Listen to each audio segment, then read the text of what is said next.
गुरुवे गौरचंद्राय राधिकाय तदालय कृष्णाय कृष्ण भक्ताय तद्भक्ताय नमो नमः।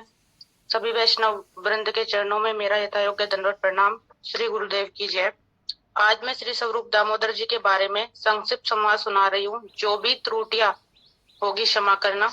हरे कृष्णा। स्वरूप दामोदर जी महाप्रभु के अंतरंग भक्त एवं रस के सागर हैं। श्री स्वरूप दामोदर जी ने महाप्रभु की शेष लीला को अपने कड़चा में लिखा है।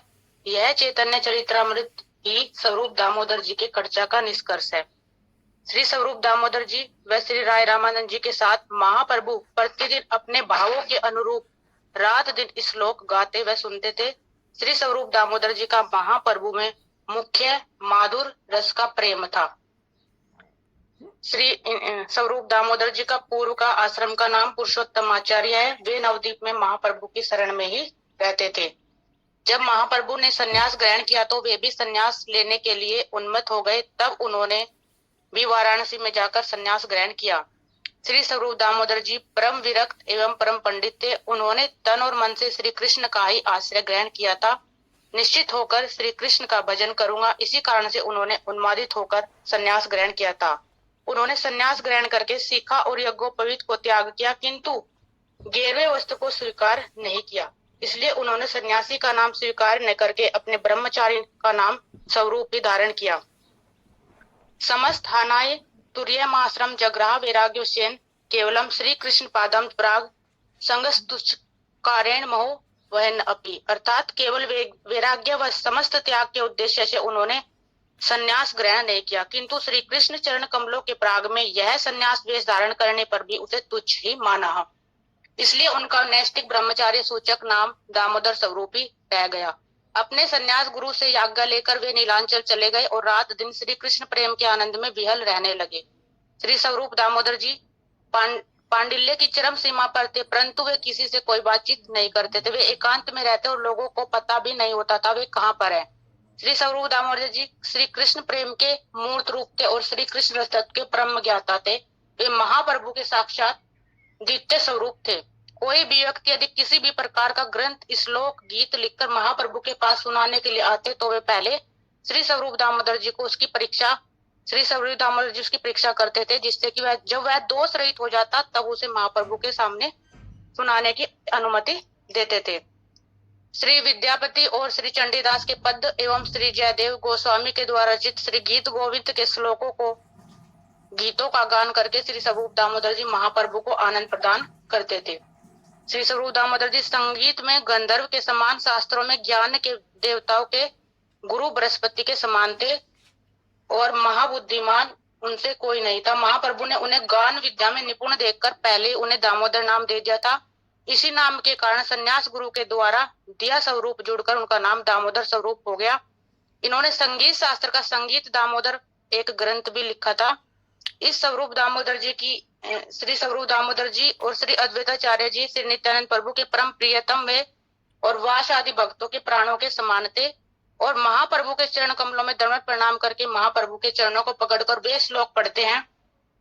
हेलो दुलित खेद्या विस्द्या प्रमोल दामोदया साम्य छात्र विवादिया रसद्या चिता पितोन्माद्या सासुन विनोदिया से मध्या माधुर्य मर्यादा श्री चैतन्य दयानिधि तब दया भूयान मधो दया। अर्थात हे दयानिधि श्री चैतन्य, जो अनायास ही समस्त खेद दूर करती है, जिससे संपूर्ण निर्मलता है, जिसमें परम आनंद प्रकाशित होता है, जिसके उदित होने से शास्त्रों के वाद प्रतिवाद समाप्त हो जाते हैं, जो मधुर आदि रस की वर्षा करके देह में अभिनिवेश को दूर करके चित्त को उन्मत्त बना देती है, माधुर्य मर्यादा के द्वारा आपकी अति विस्तृत एवं शुभ प्रदान करने वाली दया मेरे प्रति उदित हो।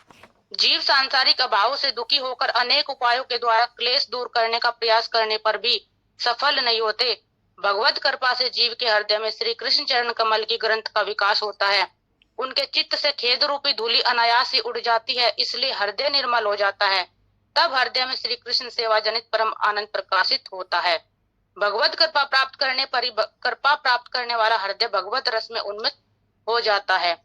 माधुर्य मर्यादा जीव को निरंतर श्री कृष्ण चरण कमलों में अवस्थित कराती है और सौभाग्यवान जीव उस समय में केवल प्रेम भक्ति से ही प्रीति प्राप्त करता है। श्री कृष्ण कृपा निर्मल रसदा और समदा है। श्री कृष्ण की कृपा के कारण भगवान निष्ठा बुद्धि प्राप्त करके माधुर्य गौरव में निरंतर भक्ति में विनोद की प्राप्ति होती है। जीव पहले ईश्वर विमुख होता है और विषयों में फंसकर खिन्न रहता है, उसके बाद ईश्वर के अनुसंधान में लगता है, अंत में भगवान की सेवा में रत होता है। भगवान की दया से ही सेवा में वह रत होता है और उसके बाद उसकी अनवर्त निर्वर्ती उसके उत्पन्न हृदय की निर्मलता एवं हृदय की निर्मलता के बाद उसके श्री कृष्ण आमोद का विकास होता है। भगवान की दया के अंत में भक्ति में अनुरक्ति एवं उसके फलस्वरूप भगवत लीला का स्फूर्ति की प्राप्ति एवं स्फूर्ति से माधुर्य प्रकाष्ठा की प्राप्ति होती है। श्री कृष्ण की कृपा से ही जीव मुक्त होकर श्री कृष्ण के अतिरिक्त अनंत विसंग विराग हो सकता है। तब जीव के विषय होने पर श्री कृष्ण की कृपा के बल से श्रवण मनोभिरांग हरि गुणानुवाद के फल से उसका विषय भोग का त्याग हो सकता है। महाप्रभु ने श्री स्वरूप दामोदर जी को ये सब सुनकर उठाया और उनका आलिंगन किया और दोनों को प्रेमावेश में दोनों अचेत हो गए। कुछ देर बाद जब दोनों ने धैर्य धारण किया तो महाप्रभु श्री दामोदर जी से कहने लगे, मैंने स्वप्न में देखा था कि आज आप आएंगे। बहुत अच्छा हुआ, आपके आने से ऐसा आनंद हो रहा है मानो अंधे को दो नेत्र मिल गए हो। स्वरूप दामोदर जी की यहाँ पर वापिस में उनको जवाब देते हैं कि ये दीनता अपनी उक्ति बताते हैं कि तब श्री स्वरूप दामोदर जी ने कहा, हे प्रभु, आप मेरे अपराध को क्षमा करो, मैं प्रमादवश आपको छोड़कर कहीं चला गया था। आपके चरण कमलों में मेरा लेस मात्र भी प्रेम नहीं है, तभी तो मेरे जैसा पापी व्यक्ति आपको छोड़कर किसी और स्थान पर चला गया था। मैंने आपको छोड़ा था परंतु आपने मुझे नहीं छोड़ा था। आपने अपनी कृपा से मेरे गले में अपने पास को बांधकर आप मुझे अपनी चरण कमलों में आश्रय ले आए हैं। तब श्री स्वरूप दामोदर जी ने श्री नित्यानंद प्रभु के चरण कमलों की वंदना की, सबको सभी अपने भक्तों से मिले, आलिंगन किया और सभी भक्तों ने उनका प्रेम पूर्वक आलिंगन किया। महाप्रभु ने श्री स्वरूप दामोदर जी को एकांत में रहने का कमरा दिया और वो वहां पर उनके साथ एक सेवक को भी नियुक्त किया।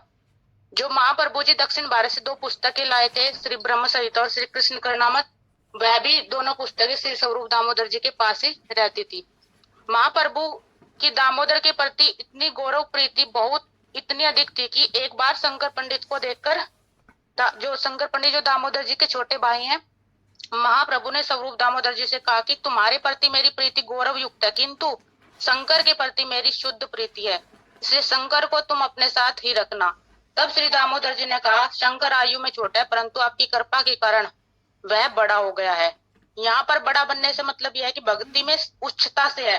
उम्र से कोई कितना भी छोटा है, यदि वह हरि गुरु वैष्णव और श्री कृष्ण चरण कमलों में गाढ़ प्रेम और भगवत स्नेह से प्राप्त करने के कारण जीव बड़ा होता है, वह भक्ति में कब से जुड़ा है। इससे बड़ा और छोटे का अर्थ है।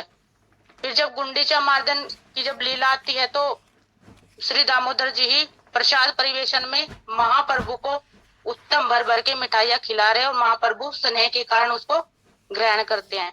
और जब रथ यात्रा में महाप्रभु 4 मंडलियां बनाते हैं तो सबसे प्रथम मंडली में श्री स्वरूप दामोदर जी को ही प्रधान कीर्तनिया रखते हैं और उनके पीछे 4 लोग गाते हैं और नृत्य करते हैं। और रथ के आगे जब महाप्रभु तांडव नृत्य कर रहे होते हैं तो महाप्रभु के मन में विशेष भाव उदित होते हैं। फिर महाप्रभु ने तांडव नृत्य करके रोककर श्री स्वरूप जी को गान करने का आदेश दिया। श्री दामोदर महाप्रभु के हृदय के भाव को जानकर गान करने लगे, मैंने उन्हीं प्राणनाथ को पा लिया जिनके विरह में कामाग्नि की ज्वाला में जलकर म्लान हो रही थी।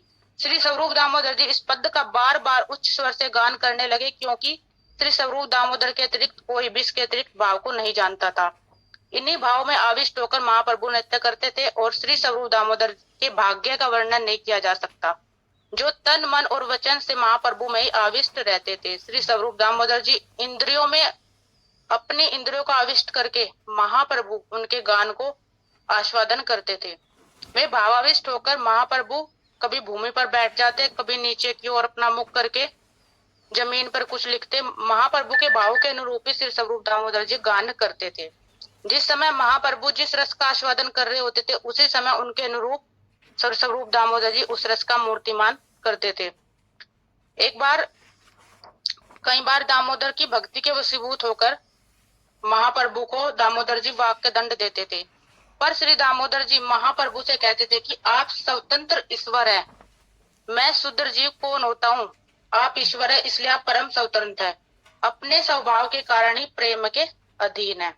अहम भक्त पराधीनो या स्वतंत्र एवं द्विज साधु विग्रस्त हृदयो भक्ते भक्त जन प्रिय।